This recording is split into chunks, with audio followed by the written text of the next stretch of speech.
Hello, everybody. Oops, it's got a little feedback there. Sorry about that. I'm in a big storm here, so I had a little trouble early getting on, and then thought I better have a backup. So now I've got a backup up. Okay, let me find out where that's coming from. Another.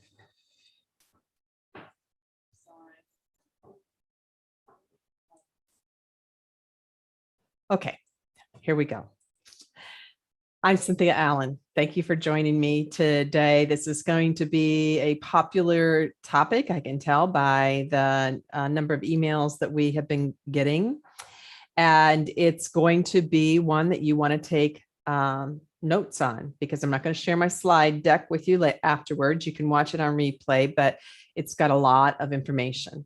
And I want to be sure that you get the information that you want. So if this is important to you, take notes as you go along.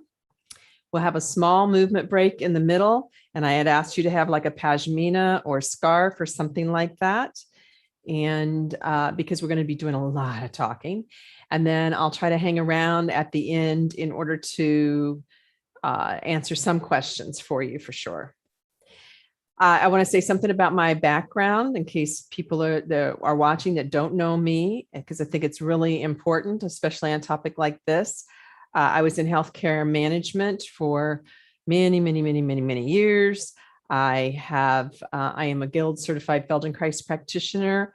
I am a senior trainer in movement intelligence, and Bones for Life is part of that movement umbrella, co-creator of integral human gait theory, and one of the researchers who published the article on Bones for Life and how it helps the community dwelling elderly mature person, and particularly around areas of balance and vitality.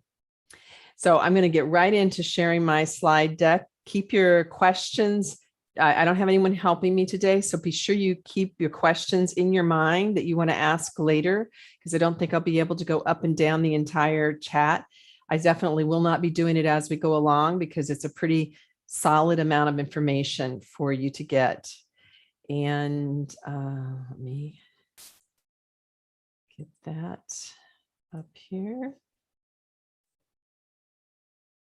Sorry about this.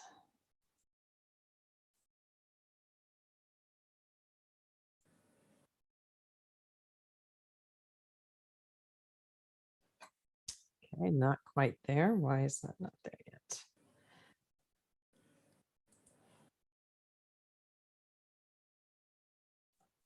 Here we go. Okay, so the title I gave this is Osteoporosis and Bones for Life. Is it a match made in heaven? And we're going to try and answer that question today. And nothing in this program, what's going on? Nothing in this program is meant to contradict what your physician or medical provider has told you. I want to stress, I am not a medical provider. So that means that as you take in this information, you're not to count on me as some kind of magical authority. It's really important that you keep your own sense of authority and you know how to go to other people to verify what I have to say. So we're going to cover today some things about the qualities of bone, how bone is formed, what is osteoporosis, what are the causes of osteoporosis, what's the role of vibration in bone health, can Bones for Life help, and then some question and answers. So let's just start with some of the most basic things that people often don't really realize. And that is that bone is living tissue and it is constantly changing. It is influenced throughout our entire life.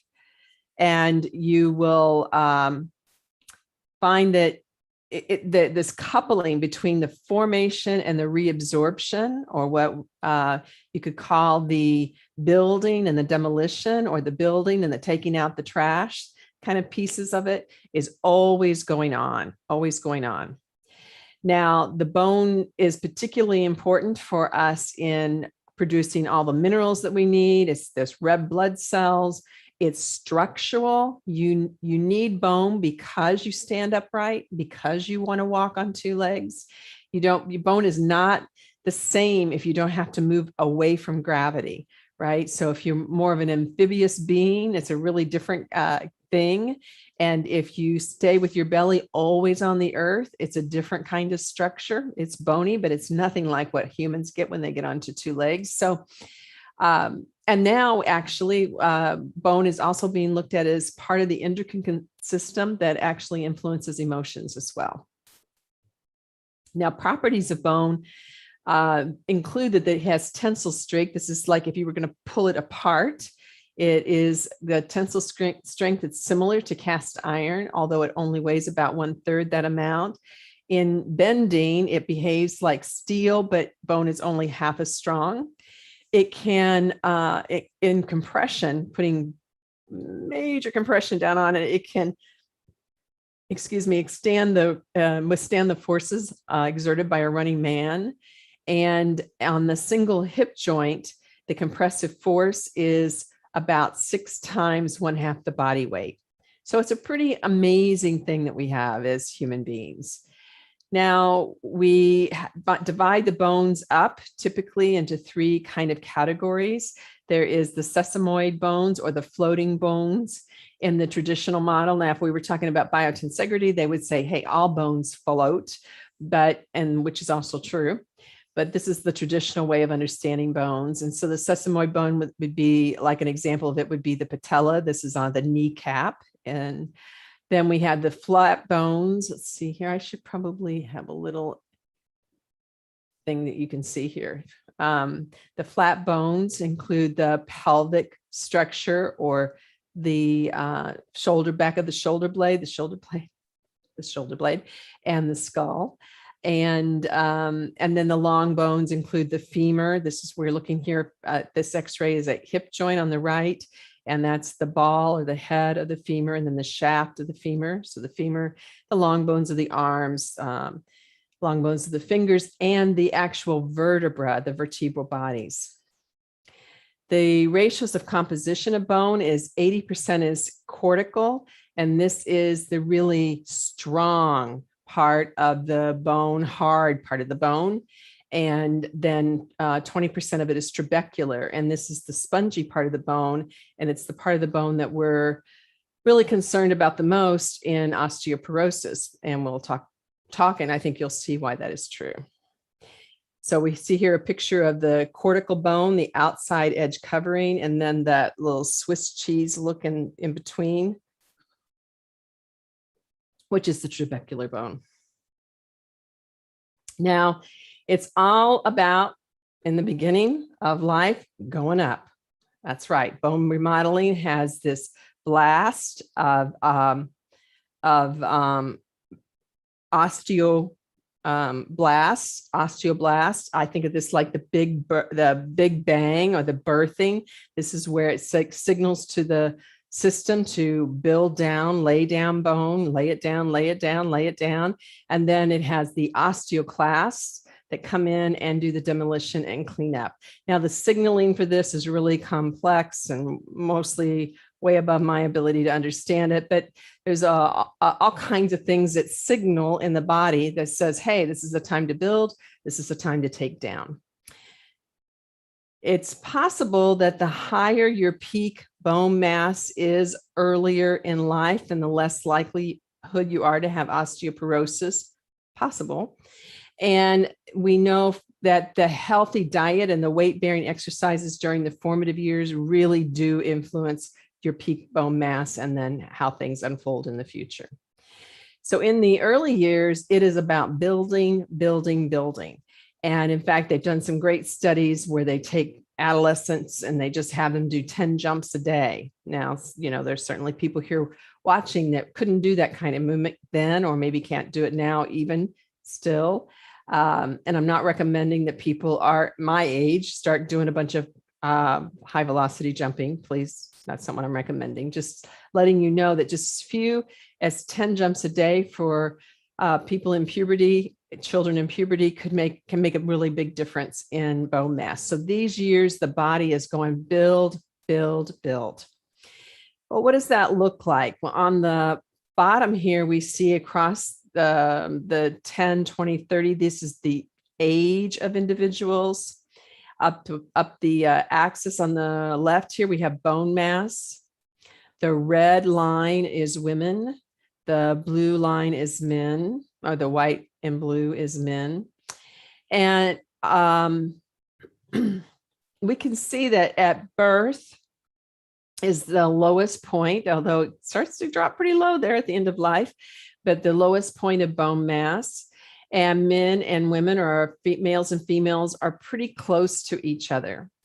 And they track very, very close to each other, with women as they go into puberty starting to lay down a little more, a little more, a little more, but then men catch back up, boys catch back up, and really track incredibly close together. You see this peaking between the years of 30 and 40. That's really a plateau. You peak by 30 and then it stays pretty much a plateau.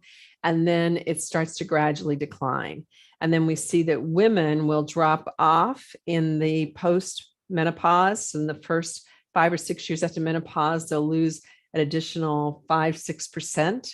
So very rapid loss for women at when they stop menstruating. And then men and women will lose about the same amount, about 0.5 to 1% per year for the rest of their life.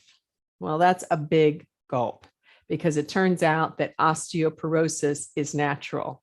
It is built into being human. Well, that wasn't what anybody wanted to hear, right? Wow. Okay. So let's take a little bit more closer look here at some visuals of a healthy, although in this case, this is cadaver or dead bone. So we can't really quite call that healthy, right? Dead is dead. But on the left, we have a healthy trabecular structure.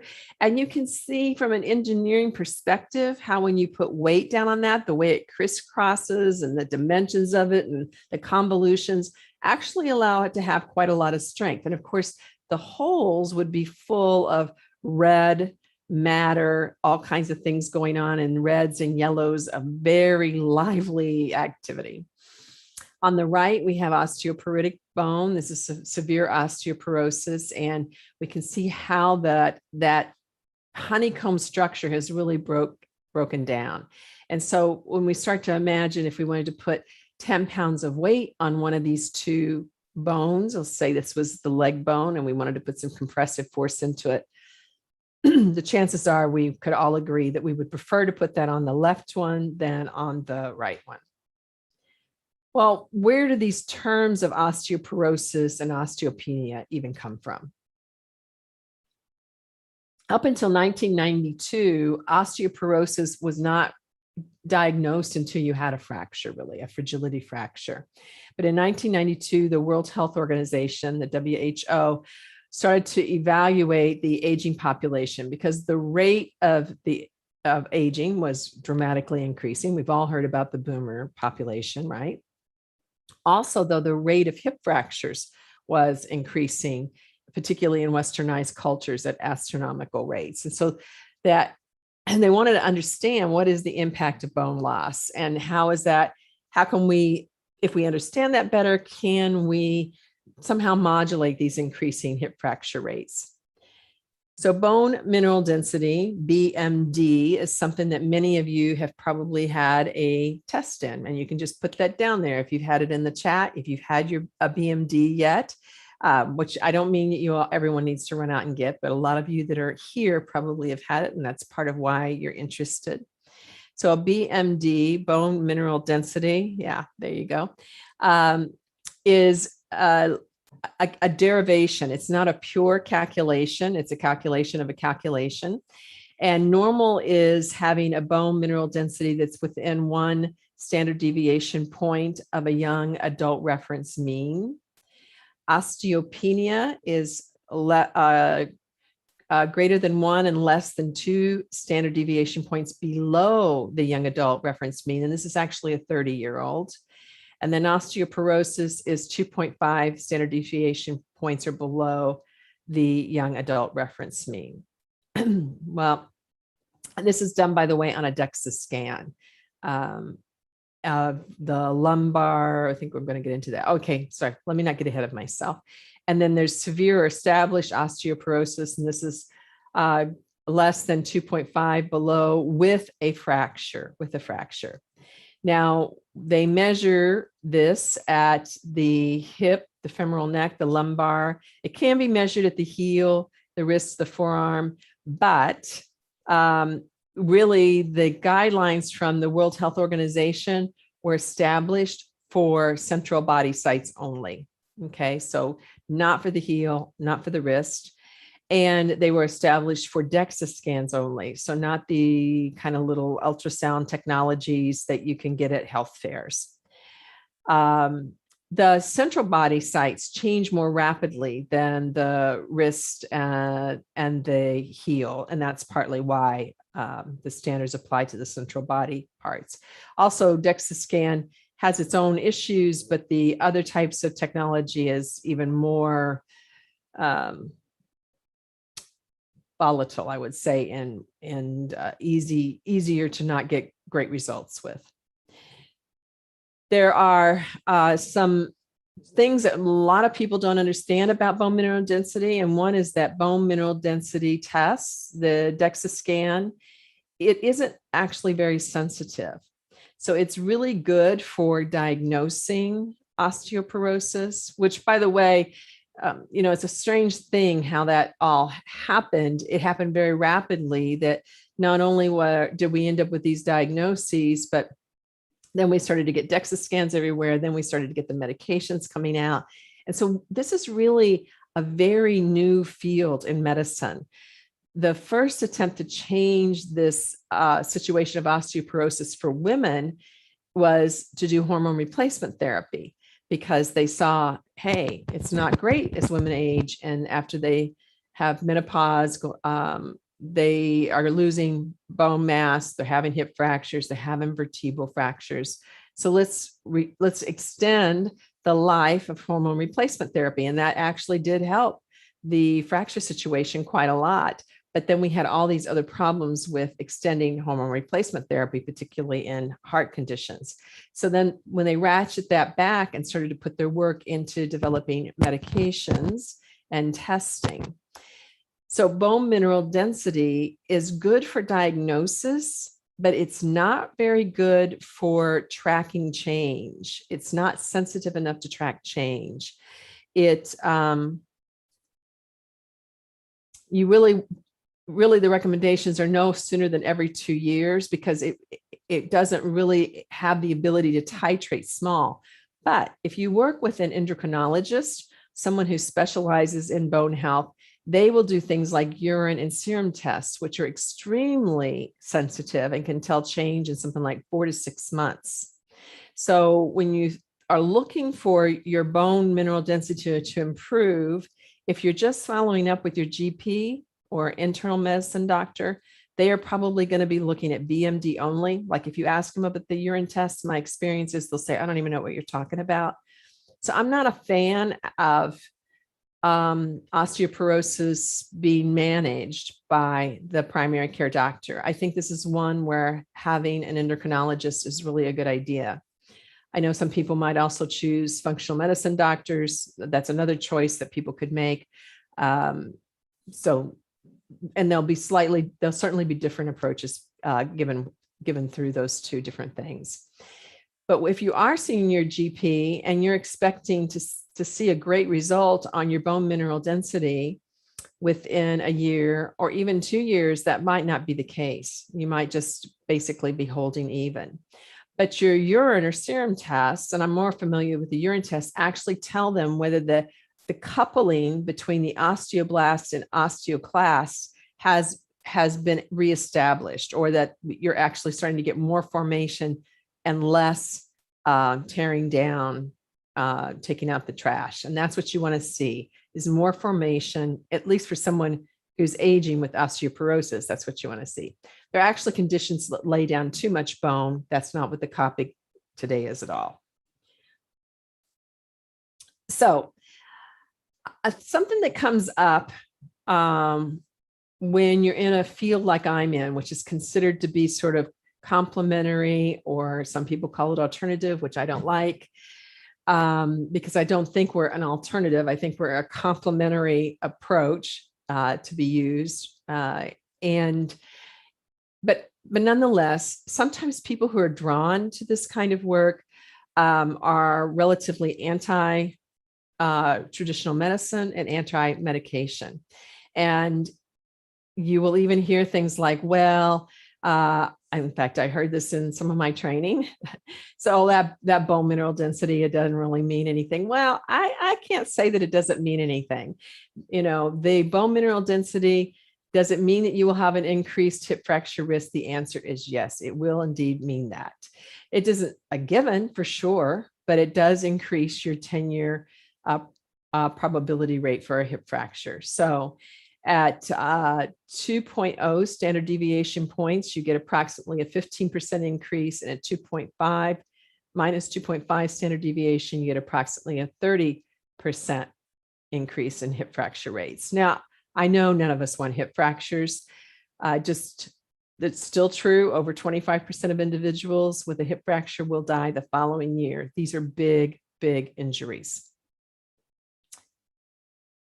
Now, vertebral fractures, these are usually compression fractures along the front of the spine. The risk of death in people who have a vertebral fracture is 2.7 higher than those without fractures. And 1 woman in 5 who have a vertebral fracture will have another one within a year. So I think it's important that we not just poo-poo the idea of traditional testing and what it means to fit our general belief systems. So I'm going to try to challenge a number of things, and you can take it or leave it, but it feels like it's the right thing, or the integrity of what I feel like I can offer you today. So some of the factors that deplete bone mineral density, so maybe one of these are on your list, and you could maybe do something about it. Smoking, excessive alcohol consumption, caffeine, super rapid weight loss, stress,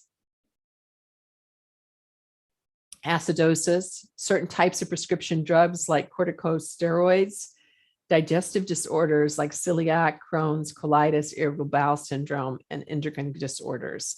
And that's certainly not a comprehensive list.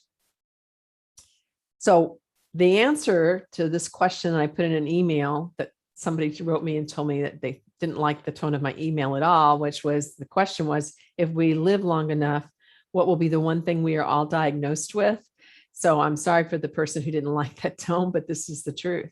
We will all be diagnosed with osteoporosis. If you live long enough, you will. It is a natural process that evolution has not decided yet that we need to have strong bones for living longer. So we've not caught up. Now, the traditional medical approach to osteoporosis is going to be weight-bearing exercise, strength building, balance training, usually a big recommendation for calcium with some vitamin D, and then there'll be some type of medication usually recommended for osteoporosis. The one that I'm the most familiar with is bisphosphonates, but there are others out on the market as well. And before we talk about other considerations, this is another thing that comes up is, yes, these medications do have side effects. And so you have to weigh those side effects with your healthcare provider. But these medications do reduce fractures.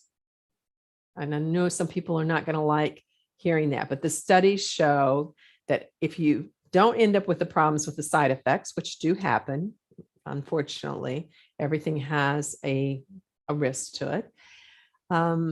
You will reduce the fracture risk by about half. So it's a fairly significant reduction in the fracture risk. Well, there are some other considerations that I think I would recommend that you take into consideration. And these include learning how you currently move, learning how to monitor yourself and move better, having better alignment and weight bearing exercise for walking or strength training, low intensity vibration. And then I think it's really worth looking at a particular vitamin composite that came out of Canada. Canada has had some really good studies in osteoporosis. Their version of the National Health Organization in Canada. That's, I think, worth, again, I get a lot of my information actually from them. They seem to be really good leaders in research. And this would be something more than just calcium and D, but that it would include things like K and magnesium and strontium. I'm going to talk a little bit about both of those things before we go on to get into Bones for Life. So low intensity vibration. This was something that Ruthie Allen brought up in my original training with her around Bones for Life. She talked about Dr. Clinton Rubin. So I got very excited and came home and really did a lot of research to try to understand it. In the top picture on the right, there is a turkey, and then there's Dr. Rubin. And Dr. Rubin was doing studies related to using low intensity vibration for astronauts because they were losing so much bone mass out in space. There has been millions and millions and millions of dollars put into studying low intensity vibration. Many of these studies are done by Rubin and his team, but there's also offshoots of it. And it did not turn out to be adopted by NASA, and but mostly because they just quit sending people, I think, but I'm not sure about all of that. The findings for preventing osteoporosis or reversing osteoporosis are promising, but they're certainly not absolute. But there are 2 low intensity vibration machines that you could look at that I think are worth looking at.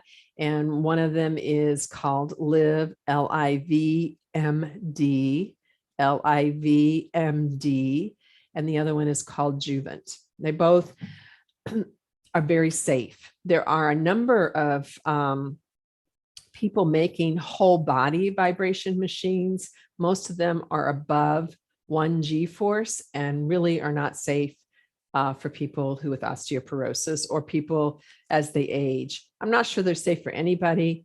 Vibration has been studied extensively, and what NIOSH, the National Institute for Safety and Health, has said is that you need to be at 1 G-force or below to be able to be safe using vibration on an ongoing basis. There's a lot of reasons for them to study it: race car drivers, airplanes, truck drivers, et cetera. It's been very well documented.